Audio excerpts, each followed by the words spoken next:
स्वातंत्र्यदिनी देशभर उत्साहाचे वातावरण असताना नंदुरबारमध्ये मात्र माहितीच्या अधिकारासाठी सामाजिक कार्यकर्त्याला उपोषणाला बसण्याची वेळ आली आहे।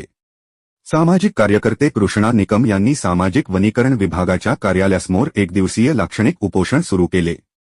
नंदुरबार, तळोदा, नवापूर, अक्कलकुवा आणि शहादा येथील सामाजिक वनीकरण विभागाच्या विविध कामावरील खर्चाची माहिती निकम यांनी माहितीच्या अधिकारातून मागितली होती।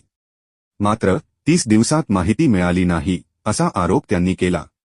त्यानंतर प्रथम अपील केल्यानंतर वरिष्ठ अधिकाऱ्यांनी 15 दिवसात विनामूल्य माहिती देण्याचे आदेश दिले असा दावा निकम यांनी केला आहे। मात्र आदेशानंतर ही माहिती मिळाली नसल्याने त्यांनी उपोषण सुरू केले आहे।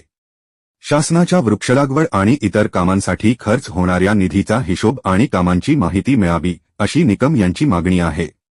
आता वरिष्ठ अधिकारी या प्रकरणात काय भूमिका घेतात आणि माहिती कधी दिली जाते याकडे जिल्ह्याचे लक्ष लागले आहे। Bureau report Shri news, Nandurbar. नमस्कार, मी कृष्णा निकम, सामाजिक कार्यकर्ता। आज मी 15 ऑगस्ट रोजी सामाजिक वनीकरण विभाग नंदुरबार विभागीय वन अधिकारी यांच्या कार्यालयासमोर उपोषणास बसलो आहे। उपोषणास बसण्याचे कारण सामाजिक वनीकरण विभाग नंदुरबार, तळोदा, नवापूर, शहादा वनक्षेत्रपाल यांनी केंद्र व राज्य शासनाच्या कोट्यवधी रुपयाच्या निधी खर्च केल्याची माहिती मागितली होती, परंतु वनक्षेत्रपाल यांनी मुदतीत तर माहिती दिलीच नाही। मात्र वरिष्ठ सहाय्यक वनसंरक्षक अधिकारी यांनी दिलेल्या आदेशाची आजपर्यंत अंमलबजावणी देखील केली नाही। वनक्षेत्रपाल हे आपला भ्रष्टाचार लपवण्याकरिता जाणून बुजून हेतुपुरस्सर माहिती देण्यास तयार नाही, म्हणून मी आज विभागीय वनाधिकारी कार्यालयासमोर उपोषणास बसलो आहे। तरी वरिष्ठ वनाधिकारी काय निर्णय घेतात त्याकडे सर्वांचे लक्ष लागले आहे।